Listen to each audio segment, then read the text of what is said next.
Okay. What up? What up, guys? How you guys doing today? What's popping? Yo, yo. So for people that may be watching, the couple, I don't know, 5 or 6 people that probably watched this video. If that many. Yeah, Devin will be hopping on and off if she needs me, if she's at work. So just let everybody know if you see a mask pop on and she vanishes. Gotta make sure I don't get the coronavirus. Yeah, she can. I'm gonna change this view up a little bit though. Here we go. So, all right, just to let everybody know. But what's your guys' thought process on, what's been going on so far within the house? The Sunday episode. So basically, you mean Tyler winning HOH and the safety competition and who he nominated? Pretty much, that's what happened. I mean, we're gonna get to everything else that we can talk about. Like once we get past the episode, that was pretty boring. You know what I mean? Yeah. All right, Devin, give us your thoughts since nobody is checking into the gym right now. Well, okay, as a fan, obviously I was livid that JSAR sat on those chairs. I was upset. I was like, screw this, I'm done with the season. But not actually. But I thought it was a smart move on Tyler's behalf. I think that he has his core people that he wants to stay with, and those people are Ruthless, one, Janelle and Kaser, and they do their own thing, so you can't control them. And then, yeah, toss them. But I'm also like, you could have kept Janelle a little bit longer, which they're probably going to do. But that's how I'm feeling thus far. I'm shocked that Tyler won because he should not have tried to win that HOH. Tyler is very well in with obviously the one side of the house that is Cody and Danny and Nicole and even Enzo, Memphis, Christmas, David, like in with that group. It does not help Tyler's game for Kaser or Janelle to leave. That is my biggest issue, is that if I was looking at it from Tyler's perspective, I would have found a way to convince people to throw up maybe Kevin and Davon. Oh, really?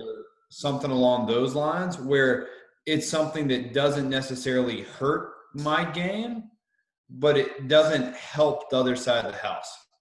I think he's getting rid of targets, or at least targeting people that are too big, too quick, and that he should be relying on those people to help him move a little further in the game. I think he was forced to have to put those people up. I think it was a house vote. I don't think it was really his own wants more than for him. I think he looked at it, this is an easy week. I'm not going to get the house guests mad at me per se, because I'm going to do what the house wants and what has to be done. If anybody, one head of household besides Kaser and Janelle, they would have been putting them 2 up. I agree, because too, it's just like, yes, I see what you mean, Justin, but he's also like, okay, am I gonna try for myself here, or am I gonna have to adapt because the rest of the house are gonna be like, why didn't you put them up, and start looking at them? So I think he's kind of forced. He also already senses that he's a target. He's already talked about that. They're gonna try to backdoor me here within the next 3, and then within the next 4 evictions, somebody's gonna try to take a shot. And that's the problem. And like, honestly, like, I don't understand, like, don't get me wrong, I understand why Janelle and Kaser are paired together. And from the game perspective, I understand why you would want at least one of them to go in and leave, because that is a duo. But no one is on their side. And if that's such a clear thing, then I don't want to say you cozy up to that, but you find ways to make other people targets first. Yeah. That's what I don't get. So here's what I don't think a lot of people might not understand the dynamic of what the house is going through. I think that Nicole A really fucked over Janelle and Kaser. to the point where everybody's focused on them to the badly. You know what I mean? So those are the targets. They're even talking about it has to be Janelle now. Kaysar has to go out next. Otherwise, if Janelle, they're all worried about, some jury buyback or not even jury, like some type of, somebody coming back in the house. If they don't get Kaysar out next week, then Janelle comes back. They're together again.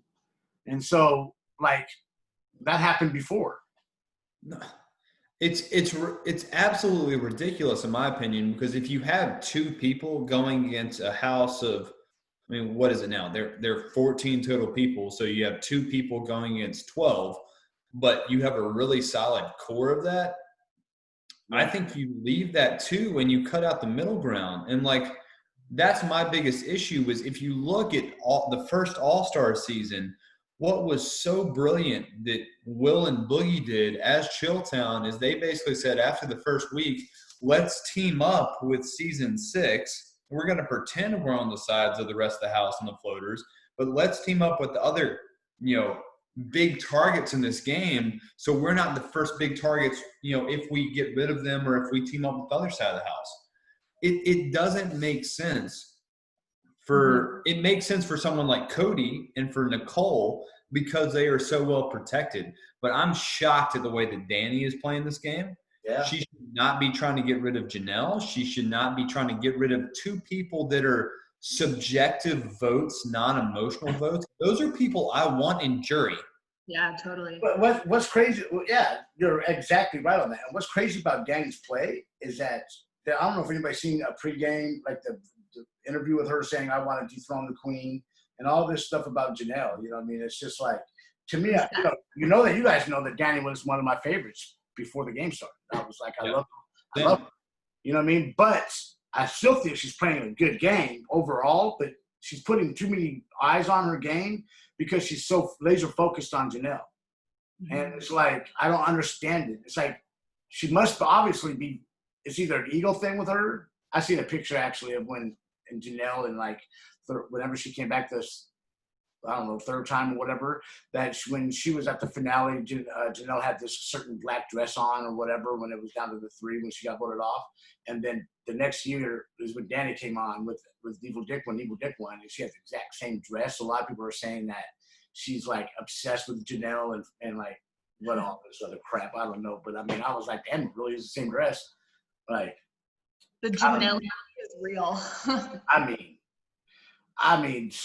I can absolutely see her or Kaysar winning America's Favorite Player, and we're probably not going to even see them for 2.5 months. But what Janelle and Kaysar are, in my opinion, is what Big Brother needs to be. Mm-hmm. And it's not. Unfortunately, the casting has gone so towards millennial people and, even now, Gen Z coming up and about Instagram and influence and followers and people that don't even know the show but, want to be a part of it. We talked about this previously, but the only super fans in the house were like Nicole Anthony and Davon and then Kaysar and Janelle.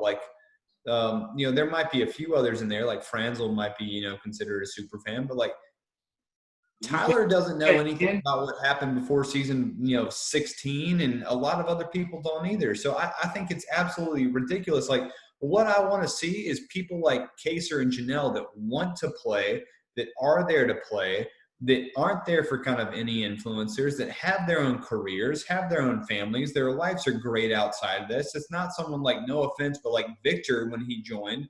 Like Victor was talking about getting the stipend check from jury because he was so poor that he couldn't go home and do anything about it. And I'm not saying you shouldn't have people like with that Are we talking about Nicole's Victor? But you need a mix. Are we talking about Nicole's Victor? Yeah, Nicole's Victor. It makes complete sense why he moved out to the country. He probably had nowhere else to go. he was like living out of his car, being like a gym instructor, and like that's great. That's a story, and I'm not saying someone like that shouldn't be on the show, but you look at like who else they paired him with that year. It's like Paul, never seen the show, had no idea what a veto was when he joined. Jose, who had no idea what was going on. He was just there literally for social media attention. You had 4 returners that season. These people have got careers because of Big Brother. Yeah, but a lot of them don't have anything substantial. They're just people that might be attractive coming into Big Brother, and that's my issue with it. And they all going off and playing in the challenge and winning, possible millions of dollars, thousands of dollars or whatever. And they all get a stipend check there. This has been a career for Bananas from the challenge. No, I mean, but Bananas changed after his second win. He literally told the producers of MTV, he said, I'm going to treat this like I'm production. I don't necessarily care if I win or not. I'm going to try to create drama and try to make good TV and everything that I do in this show. And they're going to bring that guy back every time. Exactly. But like that's somebody that's thinking about this not as a game and not super emotional. And the problem is everyone that comes in these days are either super emotional or they have no idea what they're doing. And it's like, that's not what I want to watch. I don't want to watch David sit there and question if Janelle's been on 4 seasons of the show. Yeah. Whoa, that was so bad. That was so bad. And what does it matter? Why are you saying that to her face? Like, I don't understand. You think you did something? It's cringe. It's cringeworthy how bad he is. It's like I've seen bad players. You know what I mean? Like even the older people that's used to traditionally could be an older person in the game. Like today it's Enzo, but this time it's Enzo, but this is All-Star, so he knows how to play. But even the older people come in with a little better gameplay than that. I'm just like, give me Kevin from season 19 over David. Well, he was funny. I loved him. Yeah, Kevin had at least. I mean, like.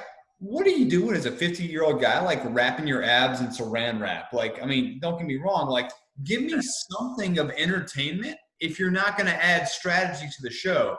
And granted, like, he connected with Paul on, like, this level. Like, it's like, cool. You were duped by a guy, but, like, that's you not playing the game as an older guy. David is smart enough. He played this game last year. What the hell are you doing? But did he play? That's the problem. I think he was left out of so much. I think he was left out of so many aspects of the game that he didn't know how to play. Now, what I don't understand is that if I were him and said I never watched the game, you got a phone call with, let's say, at least a week for him to be able to, let's say at the very minimum he was the last person they called or whatever. I think he probably was more, a month or so. Watch the past seasons. Watch it. Understand how the game is played. Understand. Don't go in there. Nobody's buying this whole shit, or they should buy it actually. Because when they're sitting there saying, I'm gonna, I don't even know how do you play veto? It's like what?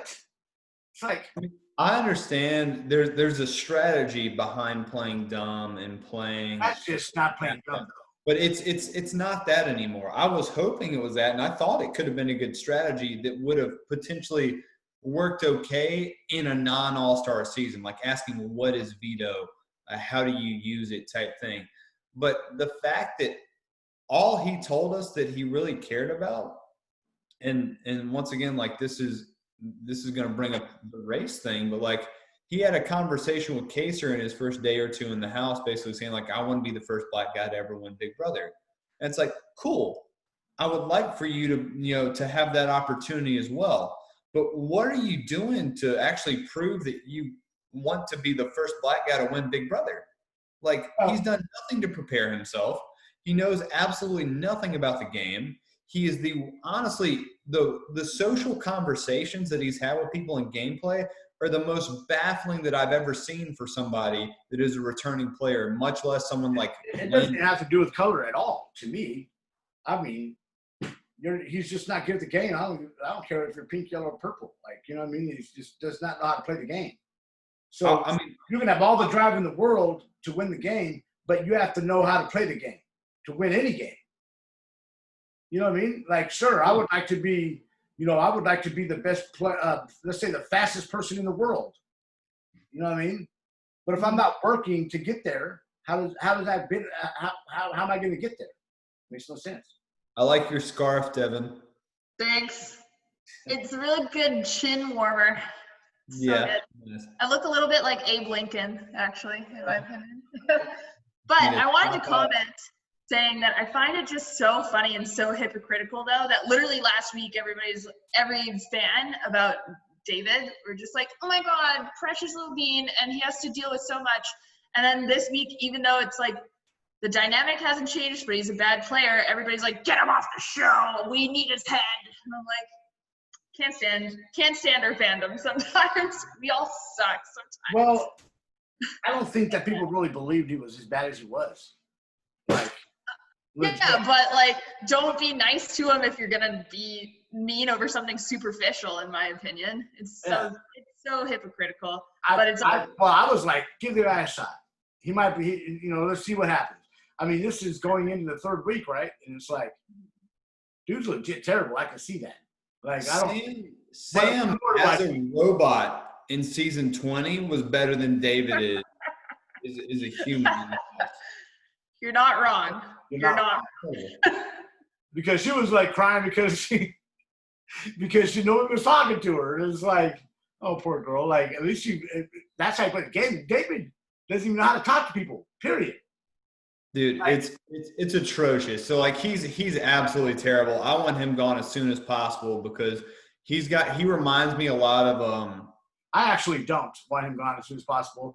I would like for him to sit there and be drugged along by like Tyler or Bailey, maybe possibly, because he's a number for those two. And I want this side of the house to form.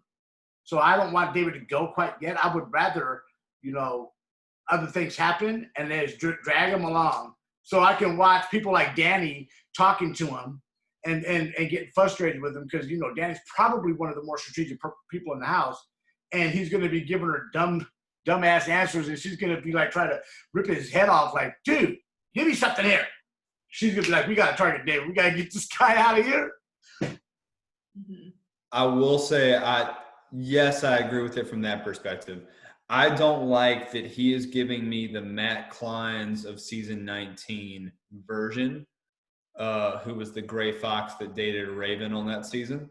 Yeah. Ooh, gross. I don't like the fact that he's giving me the vibe of like, I just want to make it until jury type vibe. He has always said that. He said that to Dayvon Bailey.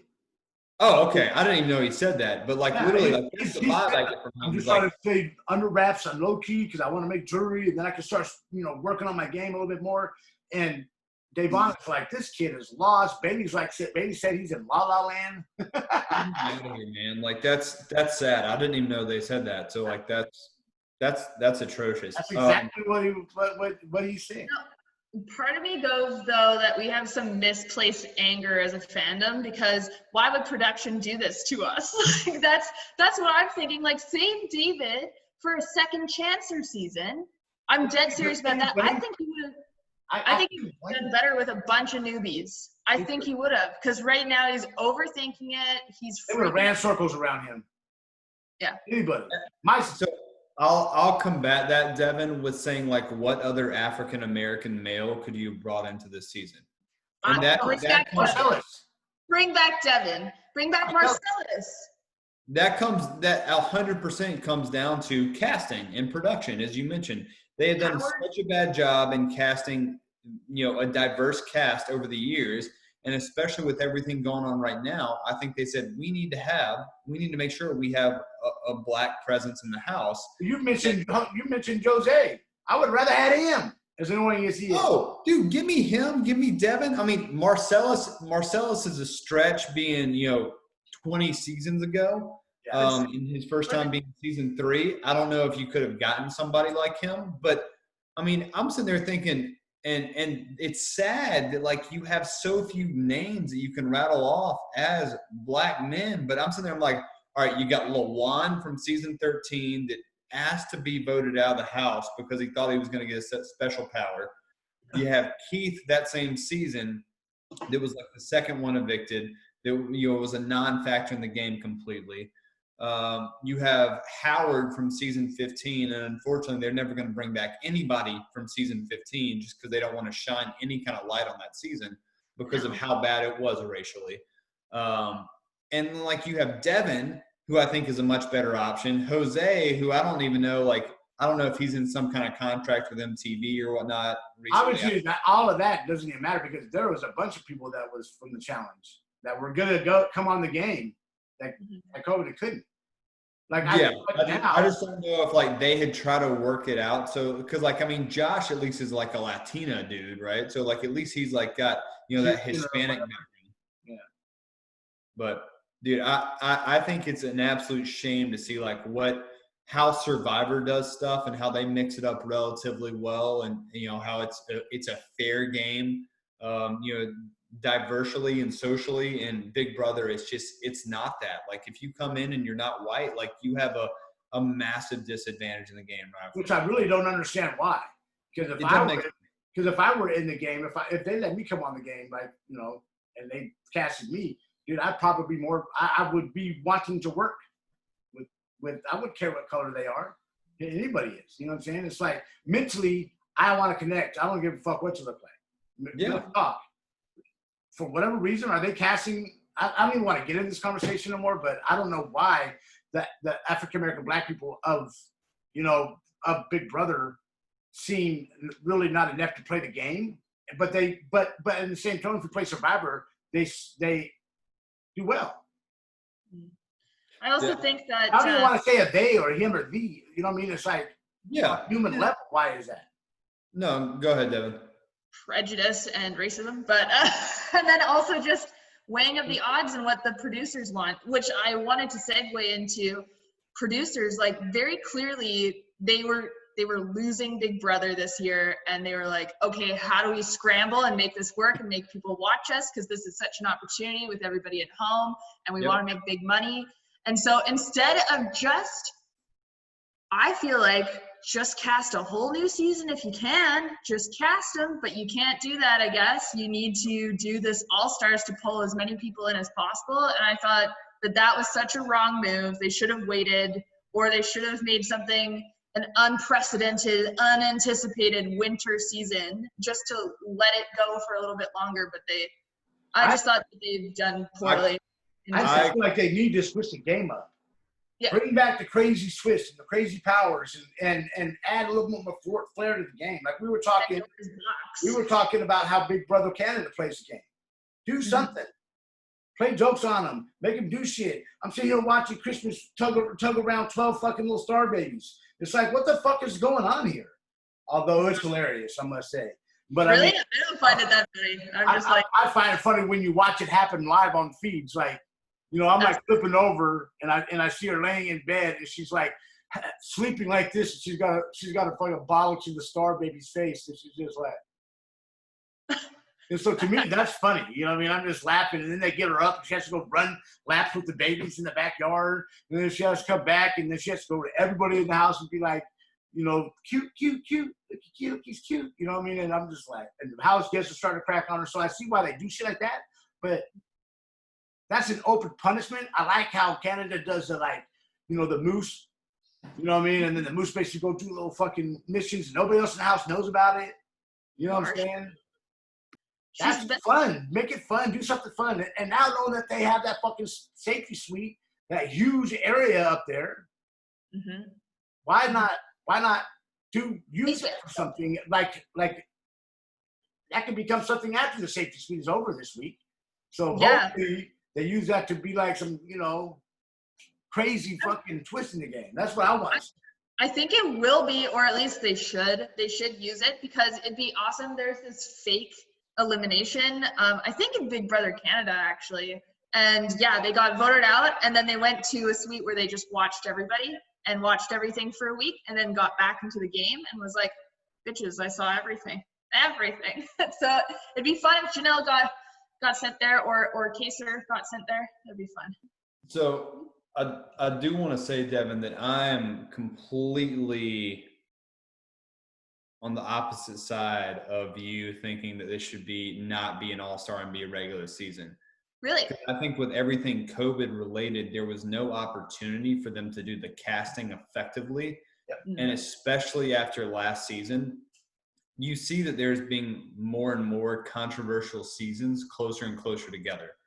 Yes. Part of that is social media, but like season 15 was bad. Everyone knows that. Season 19 was bad because it was basically a bully-ish type season, and part of it was they only brought back one returnee in Paul. And then season 21 was bad because it was, had a lot of racial issues and stuff like that. And overall, it was just a terrible season. So if you have so many question marks popping up, in season 21 and in season 19, and even in season 20, like, people were giving, Swaggy a bunch of crap, and, Bailey had a miscarriage and all this stuff. So like you're having a lot of controversy, controversial aspects of the show.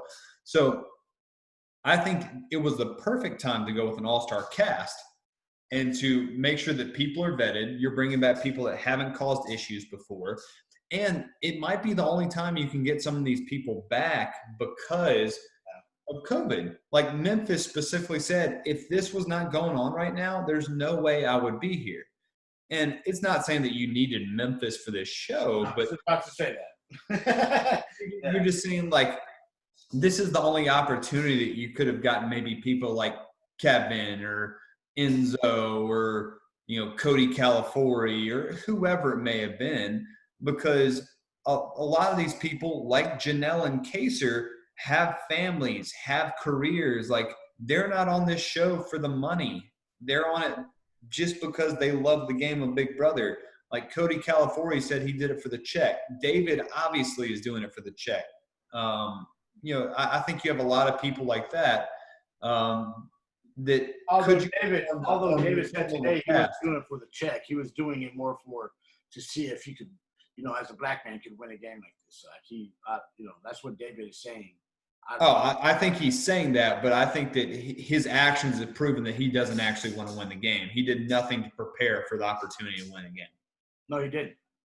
Like, he obviously didn't study the game because he has no idea that how to talk to people, how to communicate, how to build trust, how to be in an alliance. Who do you ride or die? He has none of that knowledge, and it's just shocking to me. Like, so I don't want to talk about it too much, but like, I'm not even going to talk about Nicole Frenzel and Janelle. Like, that's not even worth our time because everyone knows how much I hate Nicole Frenzel. But like, what are the thoughts on Enzo winning the safety suite and saving Christmas? I mean, I don't really care. I think he was looking for a lifeline, and I felt like he misjudged and thought that he had Devon on his side no matter what, and that she wouldn't be that upset, and tried to throw a lifeline at Christmas to be able to have somebody he talks to. I think he finds out. I genuinely think that he thinks Christmas is somebody that he really likes in the game. Yeah. Over Devon. Like, yeah. I know that. So it's like, that was a pure strategic move from Enzo. And, Enzo, he's just like, I don't know, why is she so upset, yo? Like, you know what I mean? Like, I picked who I wanted to pick, yo. I was just, for the moment, I let her know that I was going to pick her, and I picked her. Big deal. So I'm like, I don't know. Yeah, dude. I think, honestly, it was a pretty good move from Enzo's perspective. Yeah. Enzo was obviously close with Cody. He's got some kind of relationship with Memphis and Tyler and David, right? You've got the group of 4 guys with Enzo, Tyler, David, and Cody. So, like, yeah. So which one? Let's talk about those. Which one do you? Or you can finish your thought on whatever. Well, I was just gonna say, like, he's good with the guys. He's pretty good with Danny and Nicole. So, like, find that next person you're reaching out towards, and like, the only person that would make sense, other than Christmas, in my opinion, for him, would have been Kevin. So, like, which one of those do you want to bring in? Which one might win competitions with the chance to put you up? Oh, Christmas. With the chance to save you. And the answer is obviously Christmas. So go with her. Great. Yeah, no, I thought that was a good idea. I think that Devon wanted to be in an outfit. Well, she wouldn't even have been in an outfit. She probably should be happy she didn't even get that damn thing. You know what I mean? Like, agreed. How I'm looking at it. But so let's talk alliances. Who do you think has the best alliance right now? Who's in the best situation, or what is the best alliance? What is the best alliance? And then we can go and offshoot those alliances because, there's like 10 of them. You know what I mean? So, yeah. I think the best alliance right now is the one that involves Cody, Danny, Nicole, Tyler, and honestly, it might be including still Christmas in Memphis. I think Because I think they want to keep Memphis around, even though he's kind of on the outside of that group. They want to keep him around because he is a target. And I think that he has proven that he can make himself a target. So you need to keep him around because he's the most expendable. And then Tyler is going to make sure to do everything possible to keep Christmas close because he fears the Danny, Nicole, Cody thing. So I think that might be the best 6 in the game. No, I said I'm gonna. I got it. All right. Well, I think there's a core 4. I love you. Love you too. Love you too. I know there's a core 4 that I feel like, in my opinion, by watching, that they trust each other the most, which I believe, to me, is Cody, Nicole Franzel, Yep. Danny, and Yep. Enzo. Mm-hmm. That's the core 4. They will pick each other over anybody else in the house. Everybody else are pieces that are expendable pieces. You know what I mean? That's and I think all the decisions are coming from them 4 right now, even over Tyler, which I know Tyler is worried. You know? Yeah, and he should be because he made a bad move this week. I don't know if he made the bad move though this week. I think the bad move is that what happens if he didn't make this move? He makes direct targets. He makes direct enemies right then and there. They automatically don't trust you. And in this way, you're already, okay, spoiler. Let's go to spoilers. So he's already starting to try to form relationships with Bailey and Davon because they're in a 6 together. Yeah. So he's drawing them in closer. He already has David. He knows that David and Bailey and Davon are already close. So he's kind of got a foursome right there. And then he got Christmas that he can bring in at any given time. The problem is, I don't know how much Christmas likes. It's either Bailey or Davon she doesn't like that much. You know what I mean? One of those two she doesn't like. I think it's Bailey. The reason I say it's a bad move is I think you put up 2 people and you tell them, or you could even put up one of Case or Janelle, but I think you try to set it up as a backdoor and you could get away and not make the rest of the house pissed off by just putting up 2 people directly. And I understand the aspect of like, no, you should put up those 2. Like, I understand where the argument is there. But for Tyler, like, if one of them wasn't gone this week, like, that would have been. And then now he could pull in Kaser. Once Janelle leaves, he's already building this relationship with Kaser. You know what I mean? Yeah. So I think that's beneficial, especially if Kaser wins. If Kaser wins, the house Tyler will be able to see all these different alliances and lines drawn in the sand. He knows he's working with who. He's going to hear different things. He's going to get a much better grasp on the house. Somebody has to win that can maybe flip this house a little bit. I would love a Davon or Bailey fucking thing. But the problem is they said they were going to put up Kaser. Yeah, they said they have to. They said literally that was like, we don't want to, but we would have to, because if we don't, what happens? The house gets mad at us. No, stop it. That's the point, is everyone plays this game way too scared. I think I want Davon to win, because I think she would just fucking get all this information and mind explode, and then she just starts going crazy after she's already put up, you know, like I can see her throwing up Kaser and Kevin. Kevin, not Kevin. It wouldn't be Kevin because she's close with Kevin. It would be Kaser and probably fucking Memphis. Ian or Memphis. Memphis probably.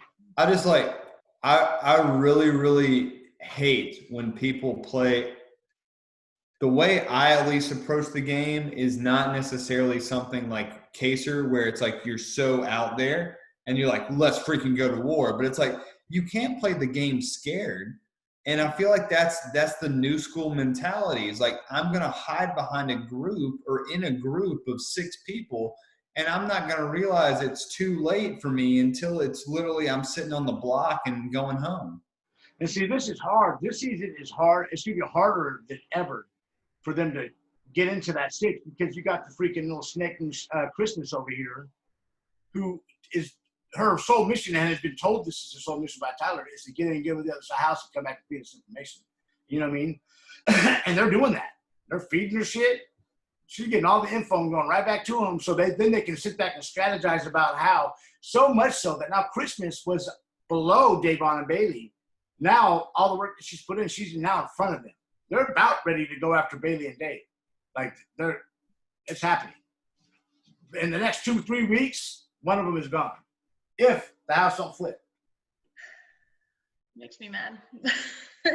But also, it makes me mad, but it's Davon's kind of own fault. Yeah. I was about to say she's got the wrong read a lot of the time, and No, she gets a correct read, and then blows it, and then she gets a correct read initially, and then she goes away from it and starts thinking her own alliance members are going against her, and then she starts getting paranoid, and then but she's already said something that she should have said to somebody, and then it starts getting back to them. It's like, Well, I mean, we talked about this the other night a little bit. Davon has good reads initially. The problem is that once the game changes, her reads are so inaccurate. yeah. That's what it boils down to. it's like it blows me away because I listen to Bailey and Dave talk on, they whisper a lot, so I have to like put on my headphones, and use my phone to go online. They AJ a lot. Well, I mean, yes, it would have been perfect. Shout out to you. But you know what I mean? So like I listened to them and they clocked the house. And it blows my mind. You clock the house like pretty accurate, like 75%. How are you gonna get out of the shithole you're in now? Can't you see you're in a shithole? Like you guys are gonna become targets. Like what are you gonna do to do this? And it like right now, currently, Bailey and them are trying to save Janelle and realizing that they can't. But the people that they're talking to is like the Christmases and like the Edens and the Kevins, the people that are going to run right back and tell them they're fighting for Janelle to stay, which makes them not trust them. It's like, why don't you lock the house? You tell Janelle. The problem is Janelle wants all the information. She's a vet. She knows information is gold. So she's asking for info. And they don't know what. If I were them, I'd be like, Janelle, you got to chill. I'm going to work for you, but I have to figure out who's with me. Let me figure this out first. Well, and that's the problem, though, man. Is like literally the last 2 weeks, who was on the outs? Like who was scrambling to try to potentially flip votes? Case or Janelle, right? So they're the main targets now. They had Bailey and Davon too. Exactly. So that's who it is now. Who's the next group after Bailey and Davon? Ian and Nicole. Exactly. So you see how it's all set up. The problem is that people. I mean, we see it from the outside, but my question is, I mean, having played virtually, it's a different thing, I would say, but like seeing it on the inside, it's very apparent to me. Like if you look back at season 19 and the way that Paul did it, I mean, I hate that season so much, but like you saw like it was Cody and Jess on the outs. And then you saw it was clearly going to be Mark and Elena on the outs. And then you saw it was clearly going to be, Alex and Jason on the outs. And you saw it was going to be Matt and Raven on the outs. And it's like, what's coming. It's so easy to see unless you're sitting there in it. But the problem is once you realize that you're trying to flip something and you get resistance, that's when you have to realize, oh, I made a big mistake. How can I change this? But you can't necessarily flip that specific vote. Yeah. So, who we hate the most? Nicole. She, my friend, knows how to play this game. And so I watched her go get information from Cody about Cody liking Christmas and wanting to work with Christmas over Bailey and Davon. And she takes it to where she's talking to somebody like Kevin or somebody else. Who was she talking to? No, she was talking to Ian. It was somebody when she was talking to, and she said the exact opposite. Because she didn't want that information out. She was like, I think from my vibe that when Cody told me this, and she'll mix up a few words, because I think Cody's gonna go off to Christmas is Ian. So we got to be careful with how, not let that we need Christmas, so we need Ian to stay in the game as much as possible. Because I think she's talking to somebody or whatever. Yeah, I mean, Nicole's really good at spreading little deception seeds around. But it's not even like true, but it doesn't even hurt.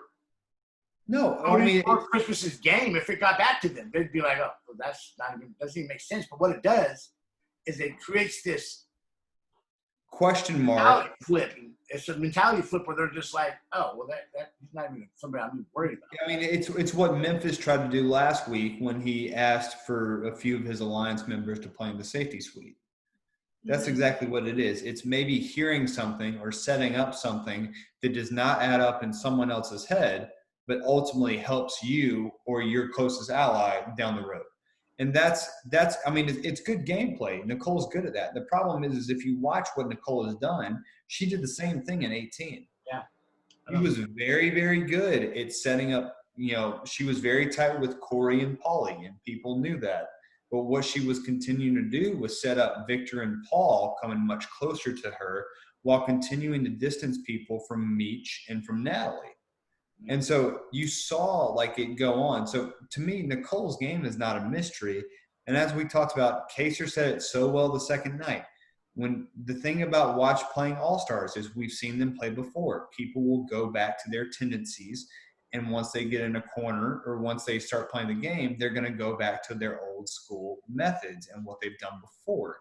And the problem is no one's thinking about that. You're not thinking that Janelle's the most loyal player out there. You're not thinking that Nicole plants these seeds all along.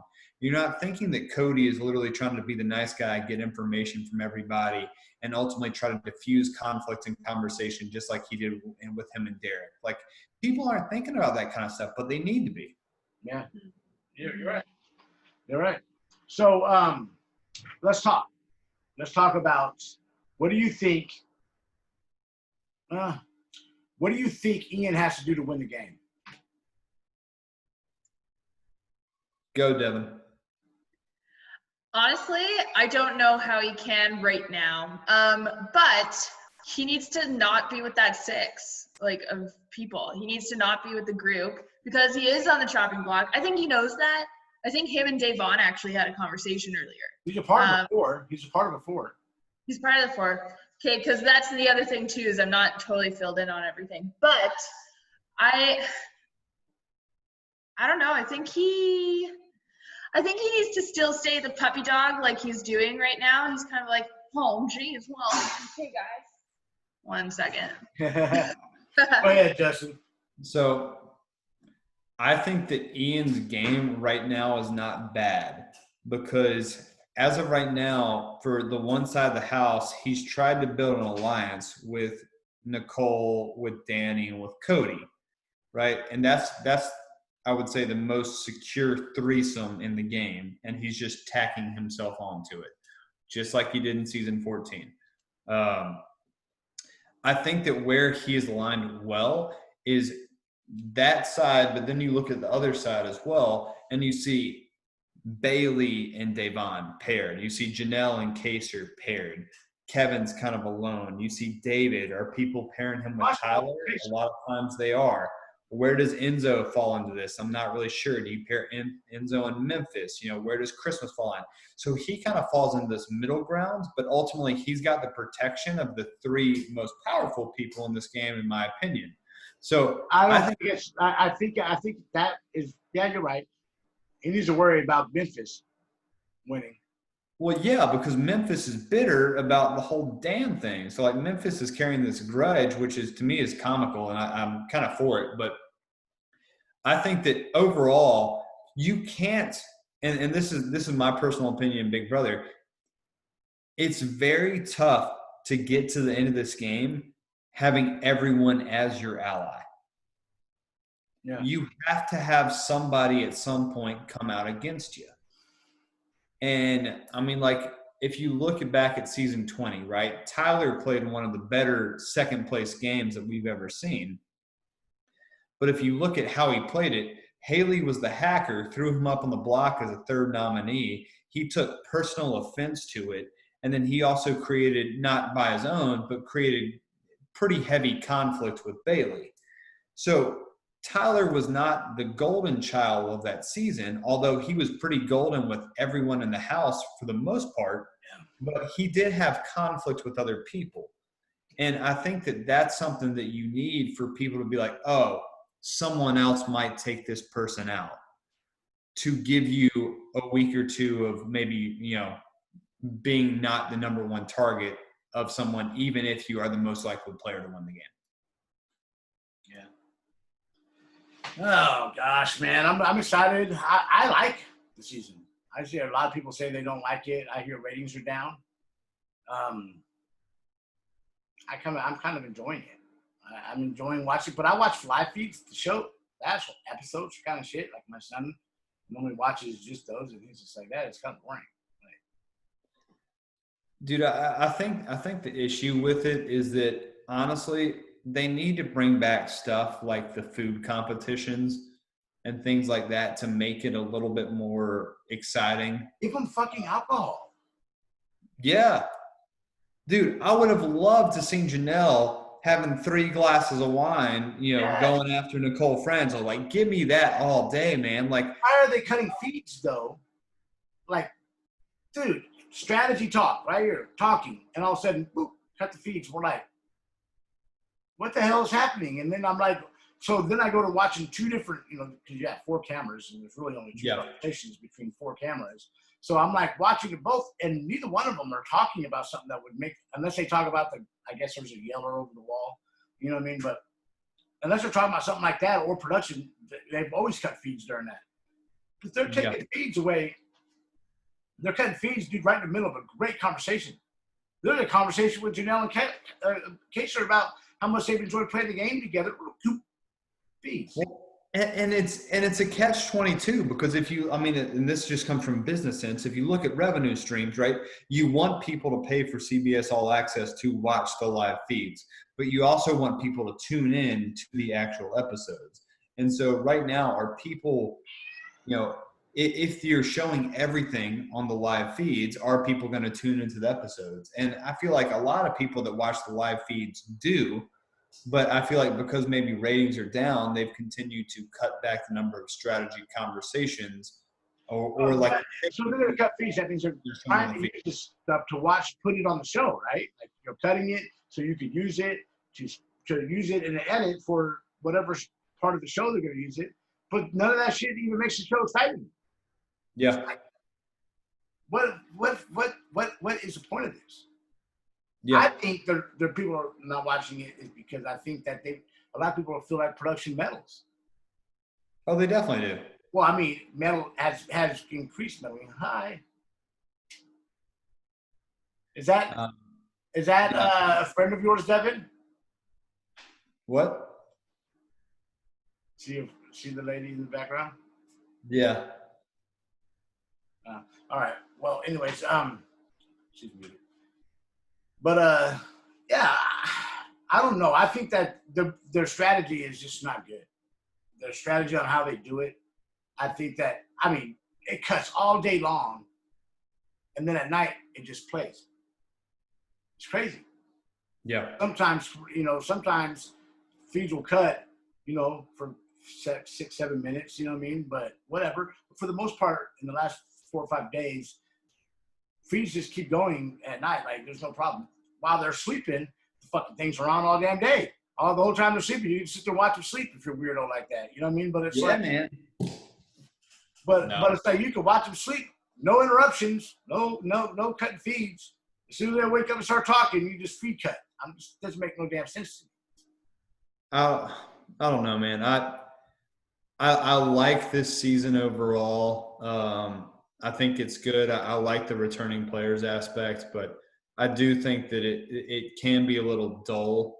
And I feel like they need to find a way to amp it up, whether that's production or showing more strategic conversations in the actual show.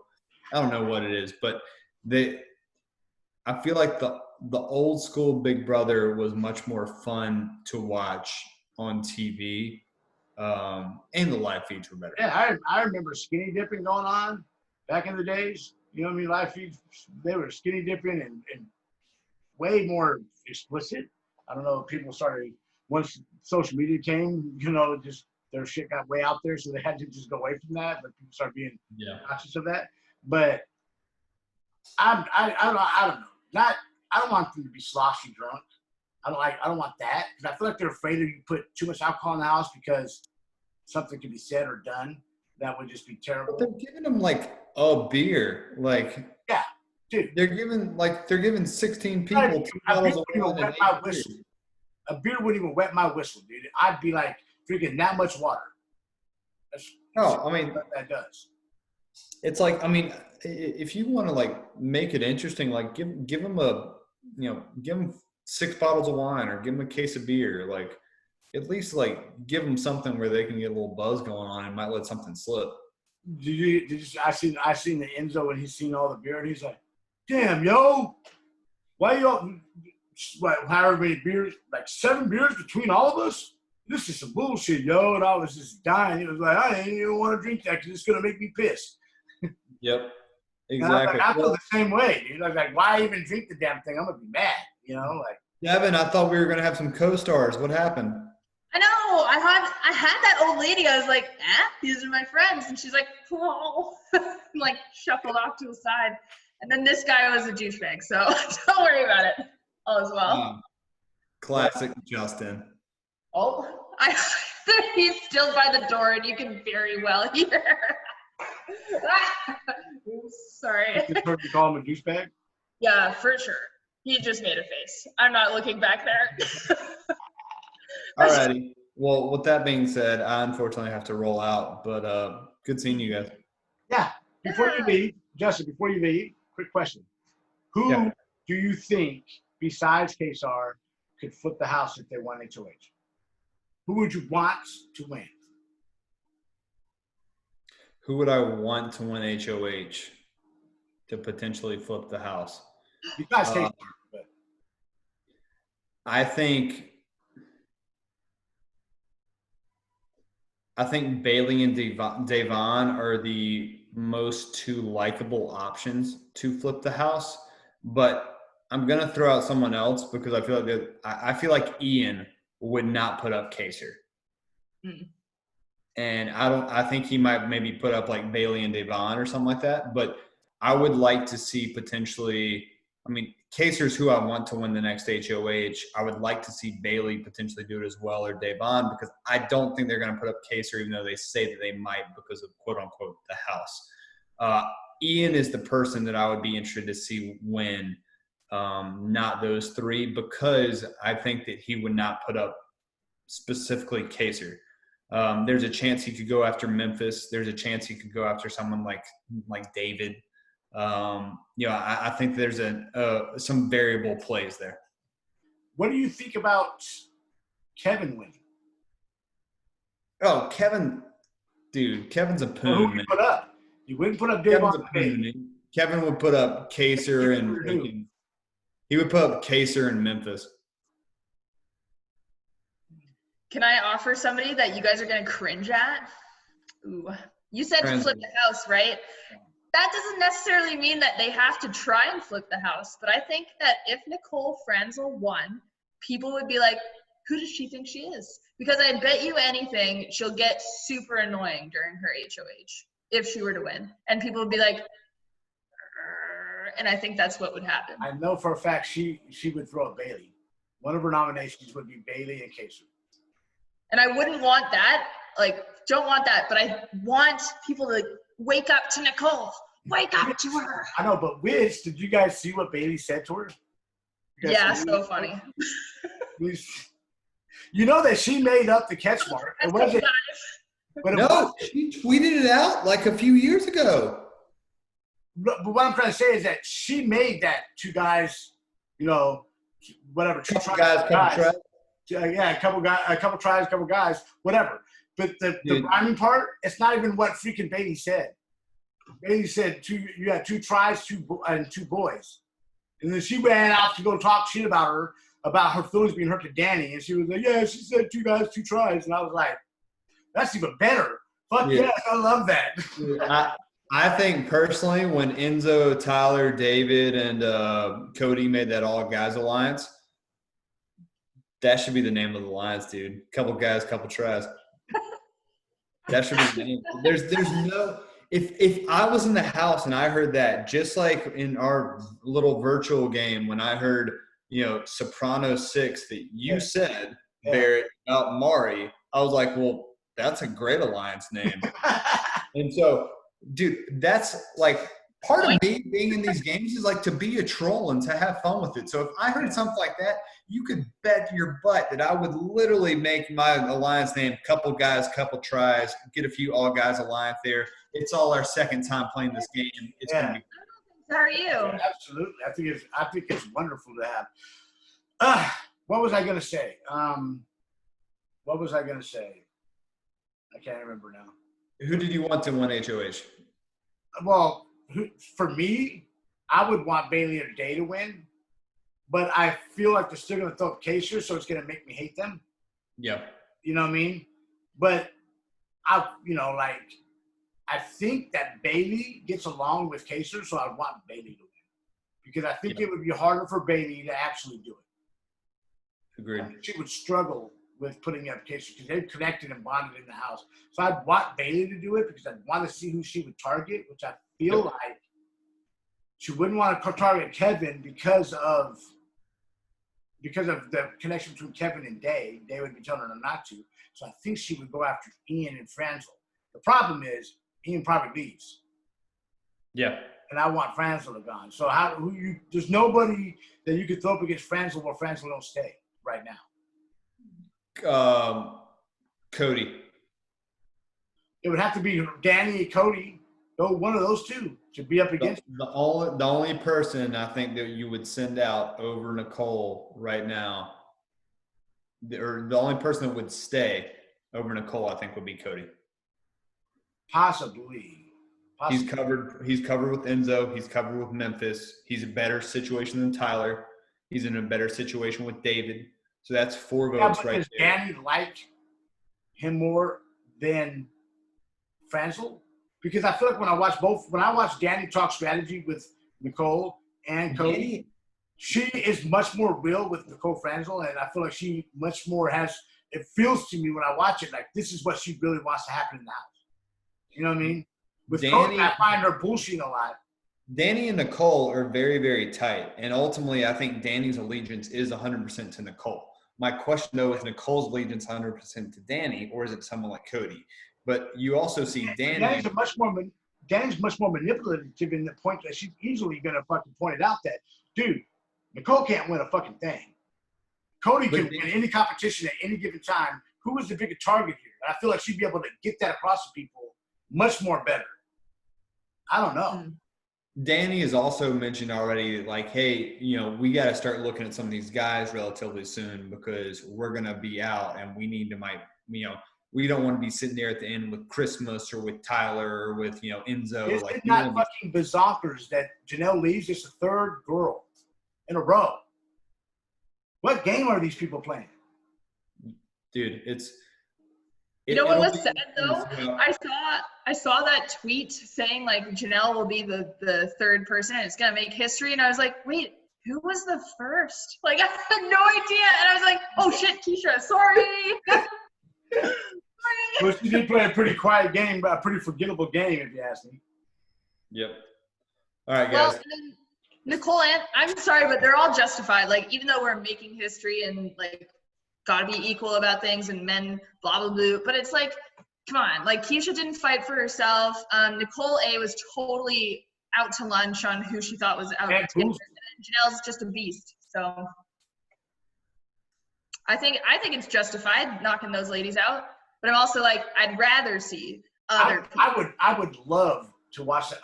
Because it didn't happen, I would love to have the guys team up and just dump Danny and dump Nicole Franzel and just have all guys alliance just because they let it happen. You know what I mean? And I wanted to just hear Danny, Danny's one of my favorites, but I'm not liking her, who she's playing with in the game. Her game's play, strategy is still the same, but she's been a great player and she's playing the same great game. She's just lying with the people I don't want her lying with. And it's just like driving me batshit crazy because I love her and love her game. It's just killing me because I know it works. Her game works. My whole thing is I just don't want to see it where people are picked off one by one from the inside of this core group until it's down to 8, 6, 4, and it's sitting there with like Nicole, Cody, Danny, and whoever at the end. Like I want to see stuff mix up and people make plays. And the one thing that And looking back at the house and the way things were set up, obviously watching the game, you think very differently. But I remember watching season 20 and watching Brett talk to Fessy and Scotty in the HOH room. And I was just sitting there thinking, if Brett, just him as a sole person, decided to flip right now and join Haley and Scotty and Fessy and Rockstar, I was like, they literally could shift this game and get out the biggest targets in the game to the point where Brett could probably win out fairly effectively. The question is did he want to do it? Did he want to sell JC out for flipping? And he didn't want to do it. So I want to see people make big moves, and big moves are traditionally made with 9 to 11 people left in the game. Yeah. That's when you have to make them to set the course for the rest of the game. You have to change your path to make other people shift theirs because somebody's going to change it. I agree. Well, go Kaser. God, I hope he wins. I don't know who he would throw up. I hope that he would go after – I don't care if he even threw up Tyler. But Tyler and Cody would be a great – Tyler would leave. I don't think he's going to throw up Tyler, man. I think that there's some kind of connection based off their honest HOH. That's what I'm hoping for. Because I really think that Tyler should win the game. I want him to win the game. I think he's playing the best game right now. Enzo, baby. See? He just he dipped out on us. All right. Devin. She froze. Devin. I'm gonna pause and I'm just gonna stop it. You guys, thank you for watching, and whoever's watching, Chill and Chat episode 3. So you guys have a great